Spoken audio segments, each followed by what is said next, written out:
Well, it's always called a trip of a lifetime. This one for 86 local veterans, and this trip was particular in a very special way. Let's check in with Dan Cummins, joining us live in studio with more on Flag City Honor Flight.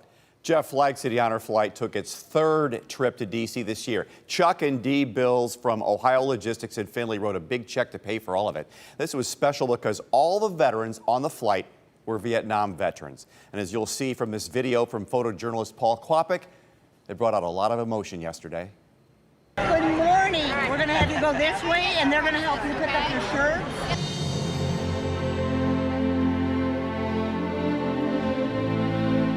So with this being an all-Vietnam veteran flight, we just thought it would be a nice idea to leave something in remembrance of us and our flight, but also in remembrance of those that are on this wall. So we took one of our veteran t-shirts and had all of our 87 veterans sign it this morning when they came in.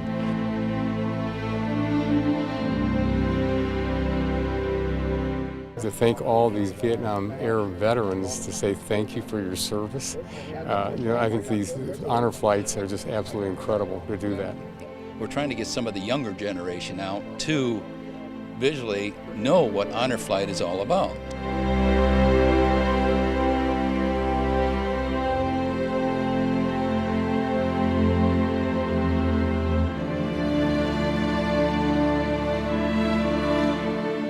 Not only what happened to us over there, which was understandable, but what happened to us when we come home that was not understandable. And it took years for most of us to even consider something like this. There's still a lot of us that are staying at home and not getting out, and I really wish they would, because people are trying to make up for what happened, and just maybe if we get enough across to them, we can get them out of the house and out to see something.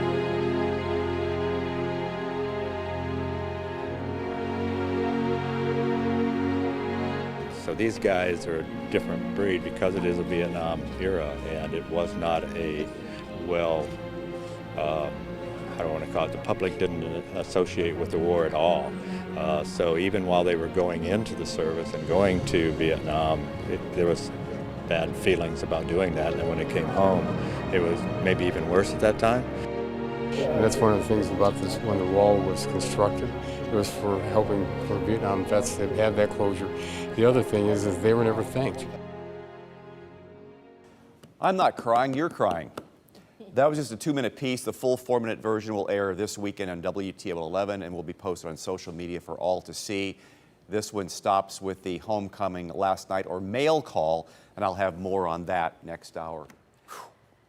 At 6. Yeah, we've talked a lot about how this particular group of veterans was never thanked or welcomed home, but how is it different for you, having gone on so many honor flights and seeing veterans of different wars go there? I did not serve. But I identify with the Vietnam guys because I'm almost their age. Excuse me. If you think the world is screwed up now, this late 60s, early 70s, these guys, many were drafted, and the government took them, made them go over there, and they still dutifully served and served honorably, most of them. And then others volunteered for Vietnam, and the country turned against them. I mean, the Gulf War at times was unpopular too, but we never, ever, ever abused the men when they came home. Let me ask you the flight over, the flight home, because there's so much excitement built up for this opportunity.